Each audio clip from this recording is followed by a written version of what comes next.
오늘 말씀은요, 은근히 좀 이해하기가 어려운 말씀입니다. 그래서 좀 차분히 좀 우리가 좀 살펴봐야 되는 부분인데, 오늘 이 말씀은 12장과 연결되는 말씀입니다.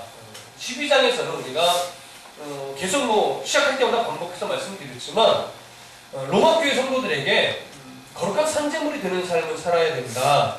그래서 이 세대를 본받지 말고 내가 하나님의 선하신 뜻을 입증하는 그런 영적 예배자, 삶 속에서 드리는 영적 예배의 삶을 살아야 한다라고 하는 것을 강조했었지요. 그래서 성도들이 그런 삶을 어디서 먼저 시작해야 되느냐? 교회 공동체 안에서 사랑을 서로 실천하면서 각가지 모습의 은사를 받은 그것을 가지고 공동체의 유익과 또 성도를 사랑하는 그 일을 위해서 그 모든 것을 적극적으로 서로 먼저 사용하여 손대접하기를 힘쓰는 삶이 되어야 된다. 이런 것이 강조되었고, 뿐만 아니라 이제는 세상 속에서 그 사랑을 실천해야 되는데 그 절정이 뭐냐면 박해하는 자를 위해서 기도하는, 축복하는 그 수준까지 가야 된다고 말씀드렸습니다. 왜냐하면 박해하는 자들은 하나님이 진노하실 텐데 그 진노는 무조건 그들을 저주하는 이런 식의 진노만이 아니라 그들을 바꾸어 놓으실 수도 있기 때문에, 아무리 악한 자라도 하나님이 선택한 백성이라면 어때요? 돌이키셔서 다시 하나님의 사람으로 만들 수 있으시기 때문에 그 대표적인 예가 누구예요? 사도 바울이죠. 사도 바울처럼 하나님이 누군가를 바꾸어 놓으실 수도 있기 때문에 우리가 그 사람에 대한 모든 진노를 하나님께 내어놓게 됩니다. 그래서 하나님이 돌이켜 놓으시든지 아니면 하나님 정말 그 말 그대로 진노하시든지 그 모든 것을 하나님께 내어놓기고 우리의 몫은 뭐예요? 박해하는 자리에서 축복하는 그 수준까지 가는 것. 이게 우리의 몫입니다. 근데 오늘 본문은 그거보다 더 한 단계 나가서 뭘 하냐면 세상 권세에게 뭐냐면 복종하라고 합니다. 세상 권세. 여러분, 세상 권세자들과의 관계 속에서 그들이 복종을 산다라고 하는 것이 사실은 당연한 거지만 매우 어렵습니다. 왜냐하면 당시 상황으로 일단 들어가 보면 당시의 로마 황제는 네로입니다. 아직까지 네로의 통치, 그러니까 지금 이 사도 바울이 로마서를 쓰는 그때까지 네로는 아직 유대인이나 기독교인을 이렇게 잔인하게 핍박하는 수준에 들어가진 않았어요. 그럼 우리는 역사에서 알고 있다시피 조금 몇 년만 지나면 이제 네로가 기독교인을 엄청나게 누명을 씌워 박해하죠. 예? 그런 사건을 우리가 알고는 있습니다. 그거 들어가기 전이지만 그러고 로마 권세는 지금 늘 유대인을 향해서, 그리고 유대인과 함께 기독교인을 향하여 예의주시하고 있습니다. 왜냐하면 유대인들의 기본적인 사상은 뭐냐면 유대인 외에 다른 통치자를 인정하지 않아요. 신명기에 왔을 때문에 그렇습니다. 너희 형제 중에 통치자가 있게 하라. 이 말씀을 근거로 해서 이방인 통치자를 인정하지 않습니다. 원래는 무력에 의해서 어쩔 수 없이 그에 굴복해 있는 것이지, 할 수만 있다면 반기를 들고 로마에서 독립하려는 것이 유대인들의 습성이에요. 그런 일로 인해서, 그리고 물론 유대인과 또 기독교인의 어떤 다툼으로 인해서 바울이 황제가 되기 이전에 로마에서 유대인들이 전부 다 추방당했었던 적이 있었죠.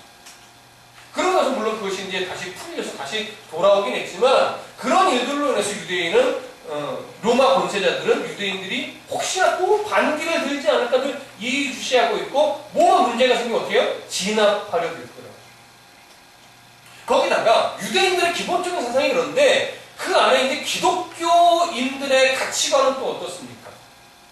로마 권세, 이방인들의 권세에 온전하게 복종하기 어려운 이유는 뭐냐면, 이방인들의 왕이든 권세자든 대부분의 그 권세의 근거, 출발점이 어디서부터 시작해요? 우상에게서부터 출발하는 겁니다. 그 권세가 행하여지는 곳곳마다 늘 무엇과 연결되어 빼놓을 수 없냐면 우상에게 숭배하고 우상에게 제사를 드리고 우상의 제물을 먹고 이러는 것과 거의 다 연결이 되어 있기 때문에 기독교인들이 그 이방의 권세에 복종한다는 것은 사실 굉장히 어떻게 해요? 어렵습니다. 그런 이유가 오늘 사도 바울은 1절에서 뭐라고 말하냐면 각 사람은 위에 있는 권세들에게 복종하라 이렇게 말합니다. 각 사람. 여기 각 사람이라고 하는 것은 1차적으로는 로마 교회 성도들을 말합니다. 성도들. 그래서 여기는 로마 교회 성도들을 대상으로 지금 쓰고 있기 때문에, 그러나 2차적으로 보면 누구까지 확대될 수 있어요? 모든 그리스도인. 조금 더 확대할 수 있습니다. 하나님 창조하신 모든 피조물들에게까지도 확대될 수 있습니다. 그러나 일단 이 서신서는 1차적으로 로마 교회의 성도들을 대상으로 지금 이 말을 하고 있는 거예요. 뭐라고 해요? 위에 있는 권세들에게 복종하라. 우리가 오늘 좀 살펴보면서 이 위에 있는 권세가 누구냐라고 하는 거예요. 종종 학자들이 가는 이런 견해를 말하는 사람이 있어요. 여기 위에 있는 권세들이라고 하니까 이것을 천상적인 어떤 권세를 가진 자, 이렇게 이해하는 경우가 있어요. 그러니까 천상적인 권세라도 어떤 천사적인 존재로 보기도 하고요. 그러나 일반적인 천사라기보다 이 공중 권세를 붙잡고 있는 악한 영의 권세로 보기도 합니다. 그러나 그 견해는 조금 인정하기 어려운 이유는 뭐냐면 13장 3절에서 그 위에 있는 권세들이 뭐냐를 설명해요. 3절의 시작은 어떻게 돼요? 다스리는 자들은, 그쵸? 이 다스리는 자들이라는 것은 어떤 영적인 다스림이 아니라 육적인 땅의 권세를 말해요. 그리고 7절에 가보면 모든 자들에게 자에게 줄 것은 주되 조세를 받을 자에게 조세를 바치고 관세를 받을 자에게 관세를 바치라 하면서 조세 받을 자와 관세 받을 자를 얘기합니다. 그러니까 이런 권세자들까지도 말하는 거예요. 그렇기 때문에 여기 위에 있는이라고 하는 말은 어떤 특별한 위치에 있는 권세자들. 특별한 위치가 뭐예요? 제일 높게는, 당시의 기준으로 제일 높게는 로마 황제죠. 그 밑으로 보면 로마 황제 밑에 바로 있는 모든 위정자들이죠. 그리고 그 정치와 연결되어 있는 모든 기관의 권세자들입니다. 그런 권세자들에게 뭐 하라는 거예요? 복종하라는 거예요. 그런데 우리가 알고 있다시피 이런 권세자들에게 복종한다는 것이 사실은 굉장히 어렵습니다. 우리 좀 전에 살펴봤듯이. 근데 바울은 이런 모든 권세자들에게 복종하라고 해요. 복종이라는 단어는요, 순종하라는 단어보다도 조금 더 범위가 넓고 더 강력한, 좀 더 어떻게 보면 엄격한 표현입니다. 절대적으로 복종을 해야 된다는 겁니다. 그렇기 때문에 우리가 이런 구절을 딱 접하게 되면 먼저 나올 수밖에 없는 질문이 뭐냐면, 무조건 모든 권세자들에게 복종해야 되는 거야? 이런 질문이 안 나올 수가 없죠. 그러나 본질은 뭐냐면 모든 권세에게 복종하는 거예요. 본질은. 그러니까 선한 권세에만 복종하는 것이 아니라 악한 권세에도 복종하는 것이 일단은 뭐예요? 일단은 본질이에요. 베드로전서 2장으로 여러분 한번 가보겠습니다. 신약성경 베드로전서 2장 22장 베드로전서 2장 18절 함께 읽어보겠습니다. 시작. 사원들아 범사에 두려워함으로 주인들에게 순종하되 선하고 관용하는 자들에게만 아니라 또한 까다로운 자들에게도 그리하라. 그러니까 어떻게 돼요? 선한 권세에게만 복종하는 것이 아니라 좀 까다롭고 좀 악한 권세에게까지도 복종하라고 하는 게 이게 기본이에요. 이게 기본 본질이에요. 오바다라고 하는 선지자도 독재자인 아하 왕에게 복종했고요. 다니엘도 포로로 끌려갔던 바벨론 그리고 그 왕들에게 복종했습니다. 정말 충성을 다했어요. 그런 것을 우리 성경에서 살펴볼 수 있습니다. 그러면 여기서 또 한 가지 질문은 뭐냐면 하나님을 알지 못하는 세상 권세계까지 복종하는 이유가 뭐냐는 거예요. 그렇죠?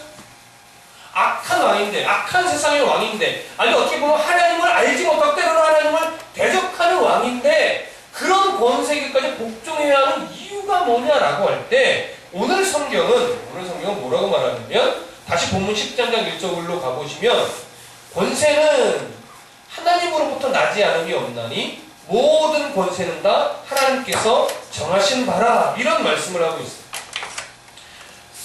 권세를 내신 이가 하나님이기 때문에, 그래서 그 권세 뭐예요? 복종하라는 거예요. 그러니까 이 얘기는 악한 권세도 사실은 누가 내셨다? 하나님이 내셨다라고. 그렇다고 해서 악하게 권세를 부려라 이렇게 내셨다라고 하는 의미는 아니에요. 악한 자들에게도 권세를 줬지만 그 자가 그 권세를 악하게 사용하는 것이지, 하나님 너는 악하게 써라 권세를 이렇게 주신 거라는 의미는 아닙니다.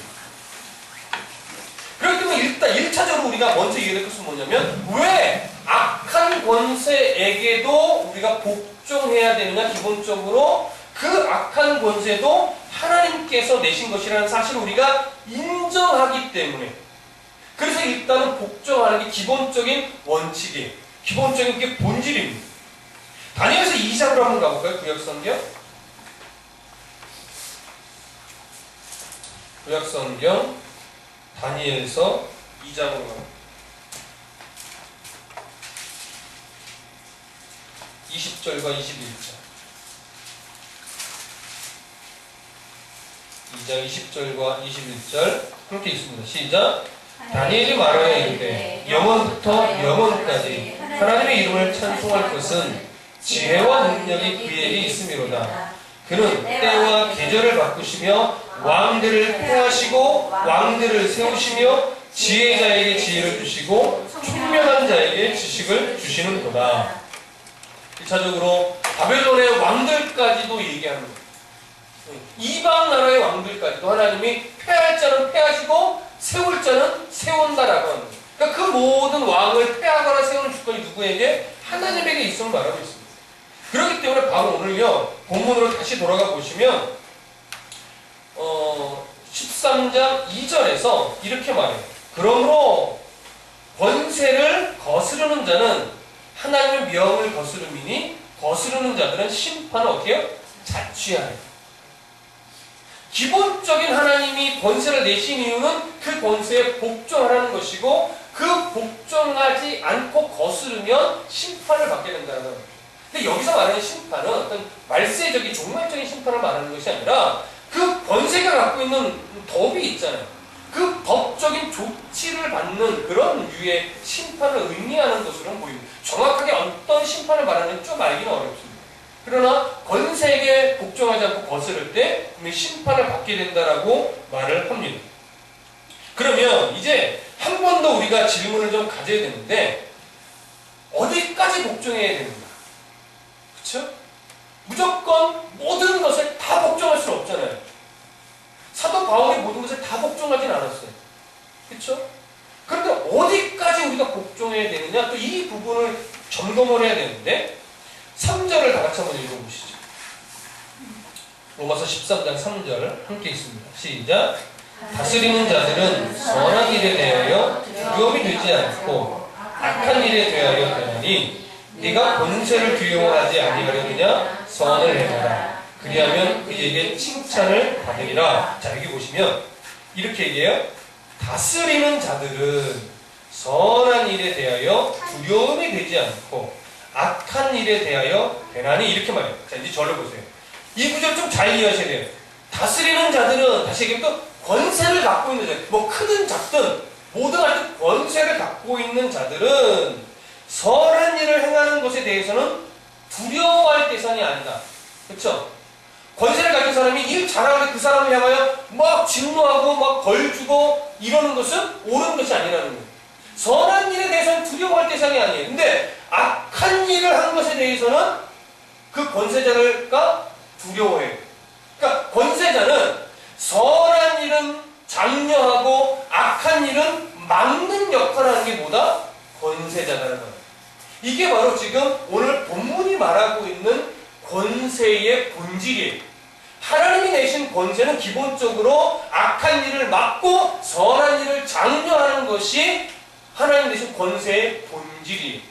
그렇기 때문에 이 말씀은 당시, 그리고 지금도 마찬가지지만 현존하고 있는 권세들의 모습을 이야기하는 것이 아니에요.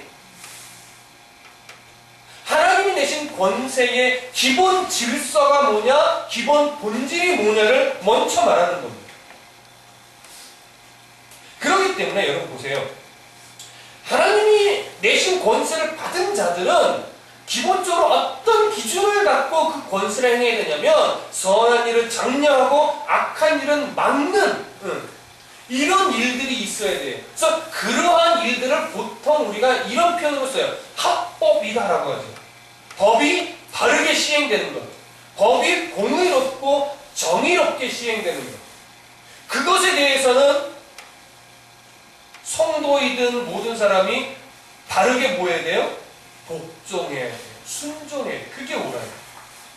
근데 때로는 어떠한 경향이 생기냐면 아무리 저 사람이 옳아도 내가 싫어하는 사람이야. 그러면 그 말을 안 들으려고 그러고 무시하려고 그러는 경향이 모든 사람에게 있죠. 함부로 말할 수는 없으나 뭐 뉴스를 통해서 정치인들의 이야기를 들어보면 그들은 옳고 그름을 기준으로 당의 마음이 모아지고 그것을 위해서 막 이야기하고 뭐 국회에서 이야기하고 이러는 것 같이 보이나요? 안 보여요. 뭐가 옳으냐, 뭐가 공의고 뭐가 정의냐가 아니라 뭐가 자기 당의 이익이 되냐 그것만 갖고 싸우는 것 같아. 물론 안 그런 부분도 있겠죠. 그러나 백성들이 시민들이 바라볼 때는 야, 우리나라 정치들은 참 공의로워. 어느 저 당은 참 정직해. 이렇게 말할 수 있는 당이 보이지 않을 정도로 지금 공의가 굽어있다고. 당시에도 마찬가지예요. 성도가 그러면 안 된다는 거예요. 기본적으로 내가 아무리 싫어하는 사람이고 뭐 싫어하는 정치인이든 싫어하는 권세자를 할지라도 그 사람이 옳은 말을 할 때는 뭐예요? 따라야 된다는 거죠. 기본적으로. 그러나 오늘 하나님이 내신 권세의 본질에 위배돼서 권세자가 악을 조성할 때 그리고 하나님의 뜻에 정면으로 충돌하는 일을 주장할 때 그때 어떻게 하냐는 거예요. 그때 성도가 따라야 될까요? 말아야 될까요? 이게 이제 오늘 숙제인 거예요. 권세자가 하나님 믿는 권세자든 믿지 않는 권세자가 악을 조성하고 하나님의 뜻에 충돌되는 그런 일들을 주장해요. 지시해요. 명령해요. 그때 우리는 어떻게 되느냐? 순종하면, 복종하면 안 돼요. 왜일까요? 이게 중요하죠. 왜일까요? 바울은 분명히 위에는 권세자에게 복종하라! 라고 해놓고서 저는 지금 뭐라냐면 복종하는 것이 본질이고 원칙이나 악을 조장하거나 하나님의 뜻과 충돌을 될 때는 복종하면 안 된다라고 제가 이야기를 해요. 그 이유는 뭐냐면요. 바울이 복종하라는 이유와 똑같아요. 1절로 다시 한번 가보세요. 자, 1절 중간에 권세는 하나님으로부터 나지 않음이 없나니 모든 권세는 다 하나님께서 정하신 바라. 그쵸? 그래서 모든 권세에게 복종해야 돼요. 그러나 그 권세가 하나님의 뜻과 충돌될 때는 권세에 복종하면 안 돼요. 왜냐? 세상 권세 위에 누가 있어요? 하나님이 있기 때문에. 그러니까 이 말은요, 두 가지 면을 다 봐야 돼요. 모든 권세는 하나님이 내신 거기 때문에 그 권세에 순종하고 복종하는 것이 기본 본질이고 원칙이에요. 그러나 그 권세를 내신 이가 하나님이라는 걸 보라는 거예요. 그러니까 하나님의 뜻에 어긋날 때는 그 권세에 복종할 수 없는 거예요. 복종하면 안 되는 거예요. 하나님의 뜻에 맞게 순종하고 그 뜻을 따르는 것이 옳아요. 무슨 말인지 이해되시죠? 여기까지는? 그러면 다시 3절로 가보세요. 다스리는 자들은 선한 일에 대하여 두려움이 되지 않고 악한 일에 대하여 되나니 네가 권세를 두려워하지 아니하려거든 뭐하라? 선을 행하라. 그리하면 그에게 칭찬을 받으리라. 네가 권세를 두려워하지 않으려거든 선을 행하라. 원칙은 이거예요. 원칙은 권세자들이 합법적으로 공의롭게 정의롭게 모든 일을 행할 때 거기에 백성들이, 시민들이, 성도들이 바르게 복종하면 권세자들을 두려워할 이유가 없어요. 운전하는 사람들은요, 이상하게 잘못 안 했는데도 교통경찰이 딱 눈에 보이면 왠지 가슴이요 쿵쿵 뛰어요. 그게 참 희한하죠? 교통법규 위반 안 했는데도 경찰차가 딱 앞에 있으면 가슴이 쿵쿵쿵쿵 뛰어요. 뭐 안 그런 사람도 있겠지만 두려워할 이유가 없는데, 그렇죠? 교통법규를 잘 지켰으면 아무리 경찰차가 지나가고 교통순경이 앞에 서 있어도 긴장할 이유가 없는 거예요.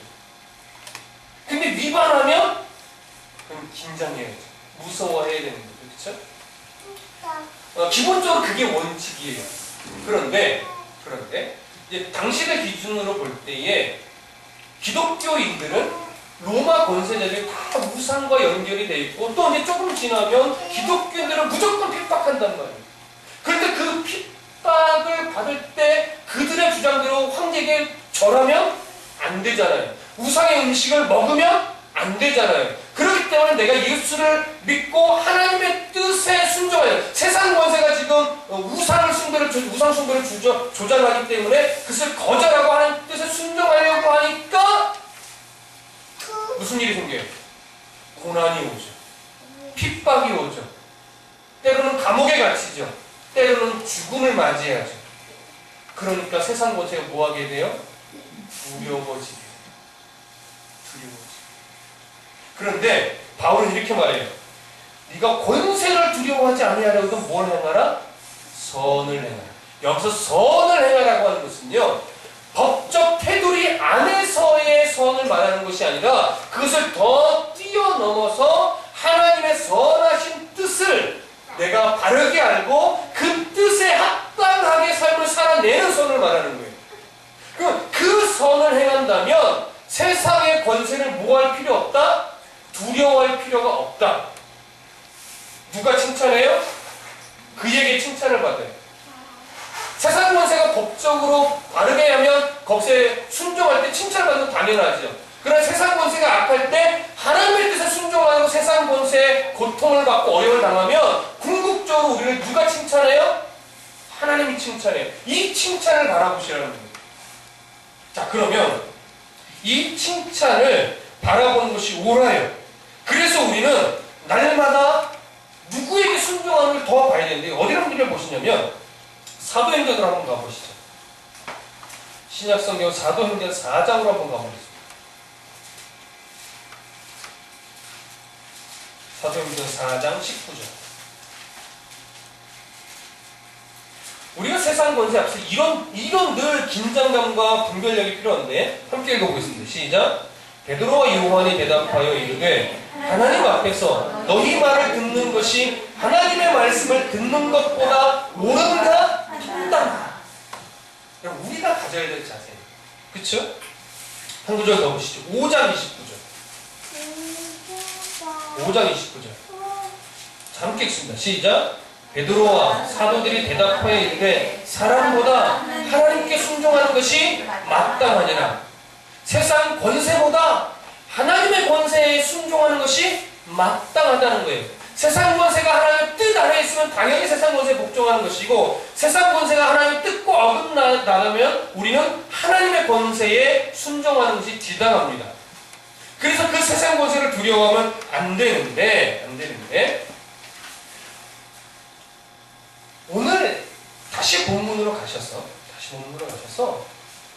13절에 선을 행하라, 하나님 뜻대로 행하라, 하나님 뜻에 순종하고 복종하라, 그리하면 그게 칭찬을 받으리라 할 때 궁극적으로 하나님이 칭찬을 해주신 이 칭찬이라는 헬라어 단어는요, 어떤 의미에 더 가깝냐면 인정을 받다라는 의미가 더 가까워요.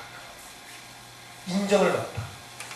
자, 이 인정을 받는다라고 하는 건 어떤 의미냐?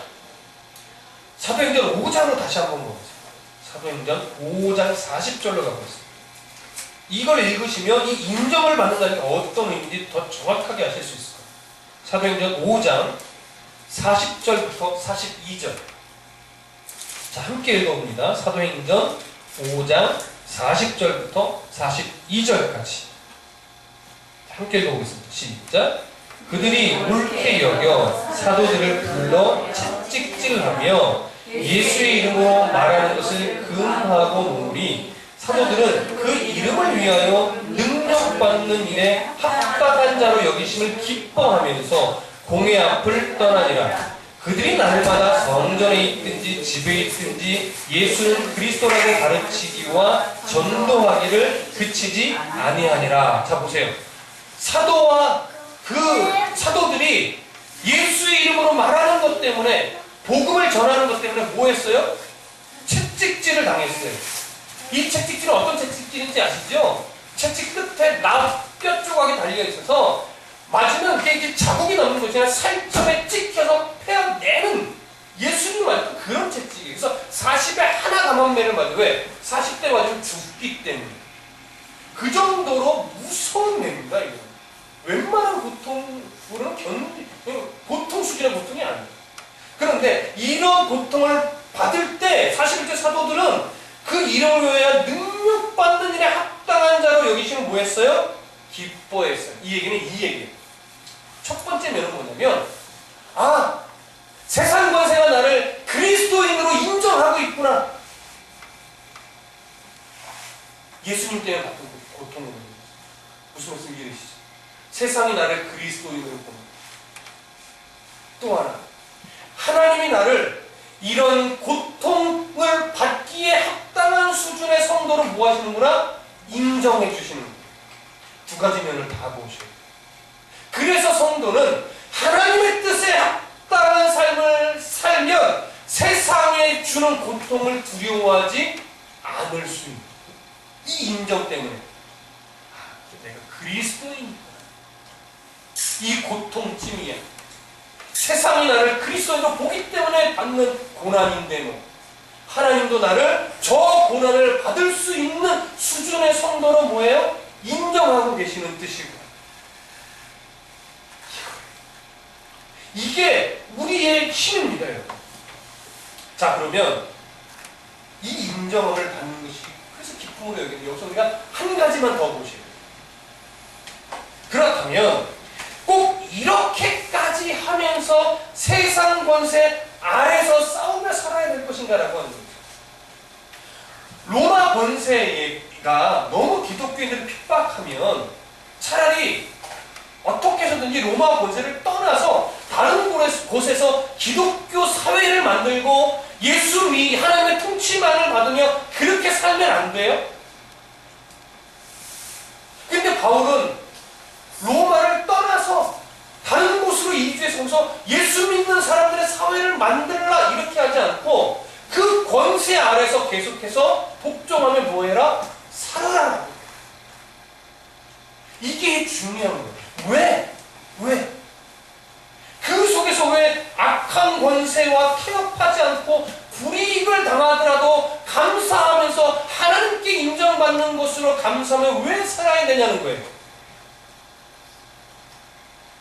왜일까요? 하나님 악한 권세를 뒤집어 엎을 능력이 없어서 그냥 놔두시는 게 아니에요.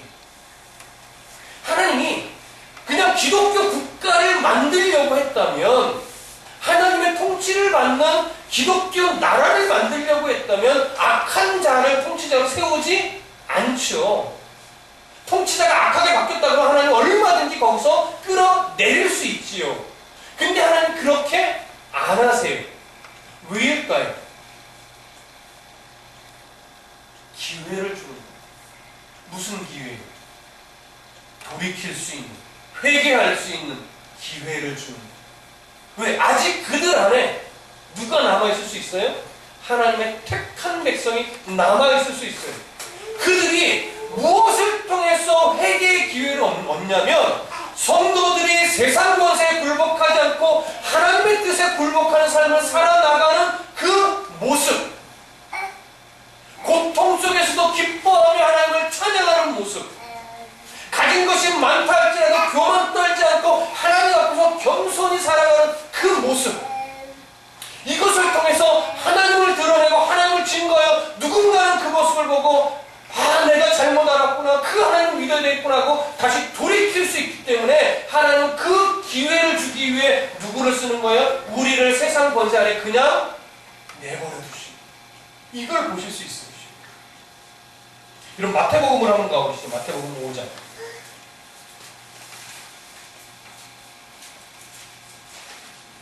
마태복음 5장 10절부터 12절을 한번 읽어보겠습니다. 10절부터 12절. 마태복음 5장 10절부터 12절 함께 읽습니다. 시작. 의를 위하여 박해를 받는 자는 복이 있나니 천국이 그들의 것임이라. 나로 말미암아 너희를 욕하고 박해하고 거짓으로 너희를 거슬러 모든 악한 말을 할 때에는 너희에게 복이 있나니 기뻐하고 즐거워하라. 하늘에서 너희의 상이 큼이라. 너희 전에 있던 선지자들도 이같이 박해하였느니라. 이게 바로 하나님께 인정받는 거예요. 그리스도인은 박해받기에 합당한 자로 인정하신 그 하나님의 마음, 그 얼굴빛을 보실 수 있어요. 또 하나 이어서 13절부터 16절 이어서 쭉 읽습니다. 시작. 너희는 세상의 소금이니 소금이 만일 그 맛을 잃으면 무엇으로 짜게 하리요. 후에는 아무 쓸데없어 다만 밖에 버려져 사람에게 밟힐 뿐이니라. 너희는 세상의 빛이라. 산 위에 있는 동네가 숨겨지지 못할 것이요 사람이 등불을 켜서 말 아래 두지 아니하고 등경 위에 두나니 이러므로 집안 모든 사람에게 비치느니라. 이같이 너희 빛이 사람 앞에 비치게 하여 그들로 너희 착한 행실을 보고 하늘에 계신 너희 아버지께 영광을 돌리게 하라. 아멘. 바로 이 마지막 부분이에요. 우리가 소금으로서 성도다운 역할을 감당하며 살아가는 이유, 빛으로서 어디서든지 예수님을 믿는 대로 살아가야 하는 이유, 바로 착한 행실을 통해서 하늘에 계신 하나님을 그들에게 보여주고 느껴주게 하기 위해서. 그래서 그들이 하나님 앞에 돌아오게 하는 그 중간자적인 역할이 내가 되기 위해서. 그래서 세상 권세에 복종하는 거예요. 그래서 세상 권세 위에 있는 하나님의 그 권세에 철저하게 복종하는 삶을 우리가 살아가야 하는 거예요.